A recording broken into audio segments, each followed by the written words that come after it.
All right, let's find out who makes it through. Spawning in the bottom right position as the orange Terran player who just tied things up with an SCV pull that honestly I wasn't very confident about, especially with that +2 armor being done, but he laughed in the face of death and said, not today.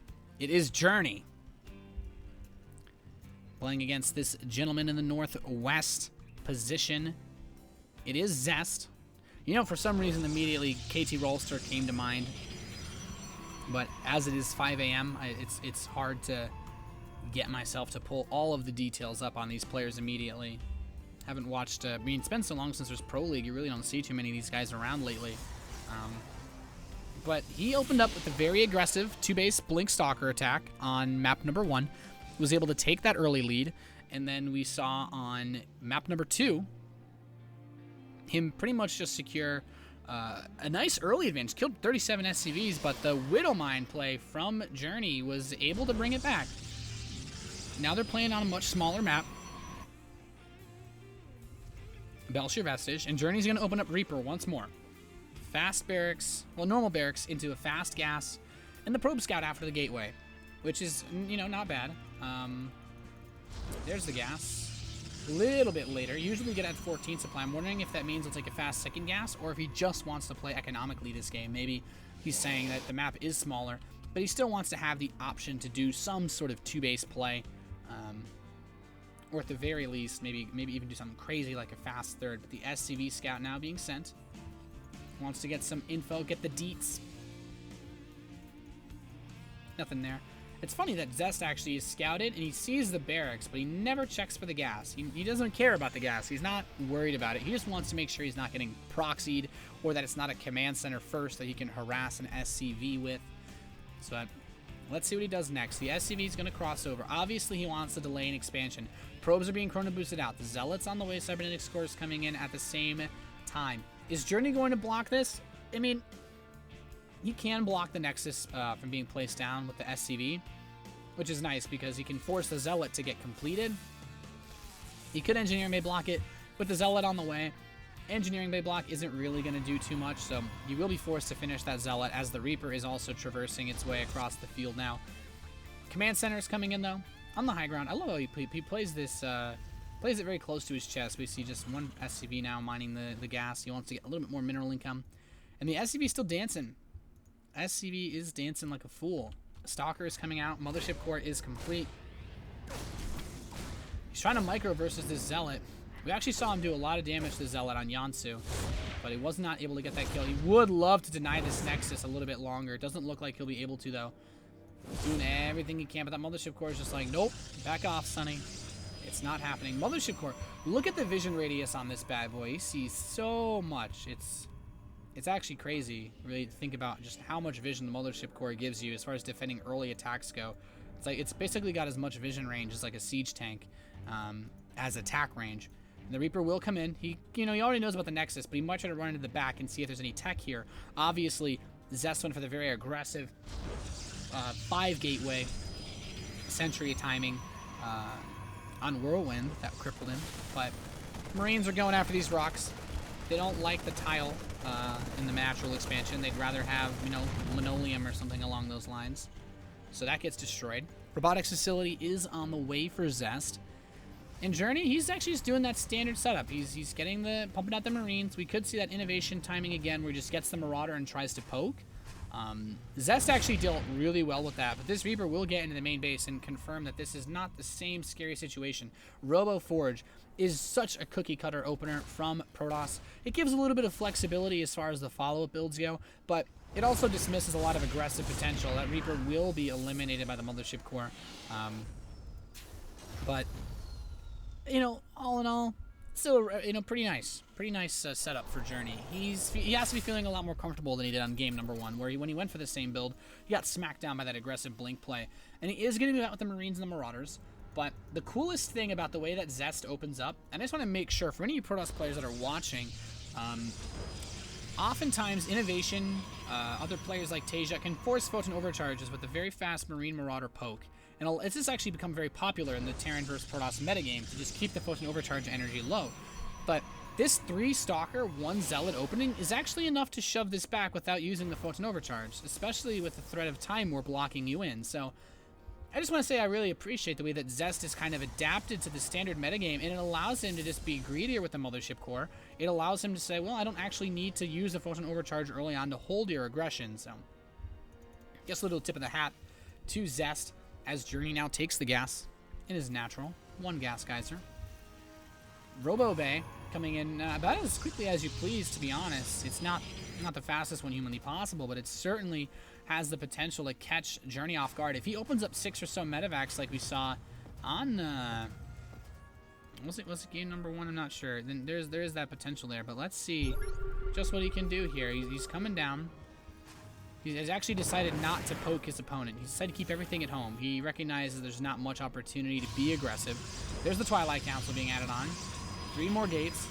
+1 armor will be done in about 50 or so seconds, so that'll line up with the Twilight Council. You can get a very fast +2 armor.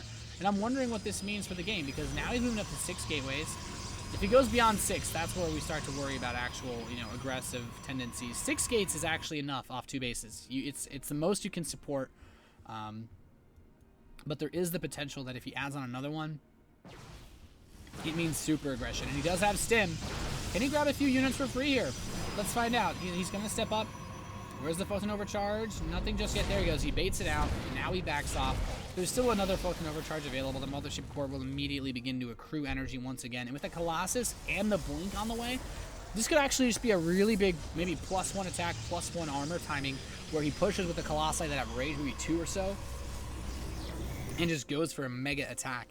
But we'll have to find out. First 2 medevacs are on the field. They're here with the Force. Second 2 are on the way. No Vikings just yet. It means that these Colossi don't have too much against out. The Observer sees the medevacs load up, move into the main base, and the Colossus is here. You can catch him with the Stalkers as well. And no combat shield means these Marines will die very quickly as well, so he gets forced back. The Observer positioning from Zest is actually absolutely stellar. The only blind spot is behind the natural, and he's even building a Photon Cannon to compensate for this. Obviously, he has Photon Overcharge available, so that's not a problem either. And we see that +1 attack, the Blink, the Colossi being produced, the Colossus range. I feel like this is a really nice play. You could push with 3 Colossi and try to kill his opponent, or you can just say, well, I have enough money to build a Nexus, why not? So he's keeping his options open, but Journey knows about this, and he has a Marine poised here. He's actually taken his 3rd base now, floating the factory out to scout, and getting his own upgrades. +1 attack is done. He's getting +1 armor. He has combat shield. He has Stim. Has concussive shells as well. So it really comes down to how Zest wants to play this game out. He can get very aggressive if he wants to off 2 bases, or he can just play the economic setup. But he's continuing to Chrono Boost Blink and the Colossi, so I think this is just going to be a really big 2-base attack. These medevacs get spotted by the Observers because Zest is just such an intelligent young man. The Stalkers are here, and ooh, is he going to let him come in and then blink? Would be so smart. Medevac immediately getting sniped away. The Zealots warped in to deal with the actual Bioforces. A few Stalkers will die. And he tries to press that 3rd area, but the Probe is here. He can build that Nexus, and such a great way to catch this. He's actually going to lose a lot of his Stalkers, but killing both Medevacs and that Bioforce is so nice. It's not just because you trade away, but it's also because it eliminates that healing power. And if he has to build Vikings to deal with your Colossi, then suddenly as a Terran player, you're like, well, I don't have as many medevacs, so I don't have that healing power that I did before. And these Stalkers are killing the factory. The Armory is already on the way. There's no second starport on the map, but it might not necessarily be necessary because he's been producing Vikings for a while. But here we go. 3 Colossi. The 3rd base gets forced to be canceled. Obviously, these medevacs are very active on the map. And this is where Journey has to make his stand. Zest has units coming over. There's no proxy pylon, so he actually can't reinforce this terribly well. And I think if Journey pulls SCVs, he could actually crush this. Just with having extra units to tank, because there is no pylon here. The reinforcements trickling across the map very slowly. Factory's burning. And let's see what he can do. Couple medevacs here. He's going to blink over, looking for something to catch, and he starts the 3rd base. I think very smart play. Zest recognizing, yeah, it's probably not the wisest decision to 2-base all in into this guy. And actually, before the factory burns down, I just want to say he does get that second starport, so he's keeping every option open. Very, very wise decision making. There's the Templar Archives, and I like Zest's move here. Just sit back, and the cool thing is Journey still has a Marine here, so he knows about this Nexus. He's like, well, I know you're going to play this style. So Journey actually has the option to do another timing with those SCVs. He can just pull everything again. The Observer will see this. I'm actually wondering if he'll pull the SCVs. It wouldn't be the worst idea. He can still hit before Storm, and I mean, he did it versus the Viking. He did it versus the +2 Archons on the last map. There's no reason it wouldn't work well on this map, so he's going to get poised and ready. There's a lot of Zealots. This is a situation where you actually would want the SCVs to tank versus those Zealots. He scans. He sees the army composition. I feel like the SCVs are a bit late, though, if you wanted to pull them. He's bringing the Vikings up now. He's got a few more trickling out still. +1 attack is on the way for those as well. And he's got a defensive setup. He's taking the gas at his third, so it doesn't look like he actually wants to commit. He even has Marines with the bunker to protect this. So Journey really doesn't want to risk it. If he loses this game, then that's it. He's eliminated from this qualifier. Scans checking for any observers that are watching. But no Storm is on the way. The Ghost Academy has been started. We have more Templar coming in. And I love the way these Stalkers are poised to try to catch any Vikings that swing across. But look at this fantastic observer positioning. He misses every time he scans. He like never got to any observers. I think Journey has killed maybe a maximum of 1 observer in this whole best of 3. If 1 observer, and that's actually just giving him the benefit of the doubt because I haven't seen him kill any observers. More Zealots being warped in. And with the +2 armor, they're so hard to kill. Starting +3 armor at the same time. Thankfully, +2 attack is done for Journey, so he's actually in a decent spot against this with his double upgrades. And if you wanted to press in, now is the time. Now is the time with those upgrades. But there is so much here. Even the 3 Immortals are going to deal very well versus all the Marauders in this composition. There's a ton of those. Journey's just going to play this game out the long way, I think. He's trying to just buy some time, maybe force an engagement that'll work poorly for his opponent. Zest is getting aggressive, though. He's maxed out, and this is just going to be it. He's going to fight straight up. These Vikings are actually very, very heavily condensed. The splash damage could be monstrous. The Bio's getting chewed apart. Journey is on the retreat, and these Blink Stalkers are giving a fantastic amount of chase. I actually am a little bit worried now for Journey. If Zest counterattacks, he did get some Marines in the natural expansion at the same time. He's killed 10 probes, but he needs to kite endlessly. This Bioforce is taking so much damage. Charge lots, man. You can't run from these things. They always get you. Now there are ghosts on the map, but it's the Colossi that are a huge threat here. And the number of charge lots. The SCVs are being pulled. Where are the Vikings to hit them? The EMP blankets some of these Archons, but all of these, oh my god, the Vikings died so fast. Zest is just gonna waltz on through here, put on a nice dance number because he is going all the way to the bank with this one. Blowing through the army of Journey now at double supply of his Terran opponents. Anything that comes out of these barracks will immediately get just completely smashed. More Vikings are trying to trickle out, but this is just not going to be enough from Journey. Zest is bringing the pain. He doesn't have any medevacs out in the field, just one with no units. The third base is mining. He has a 4th command center in this bunker, but how does he actually protect the National? How does he protect his main base? He's killing his own barracks. He's confused. He hurt himself in his confusion. He's got 1 more EMP to throw for the lulls, and that's going to be it. He can take out this Archon, maybe. It's the best deal he's going to get, and even that isn't going to happen. Mules are dropped. GG, and Zest advances here at the Intel Extreme Masters qualifier, and that's fantastic bit of play there from him. So really nice. Really nice.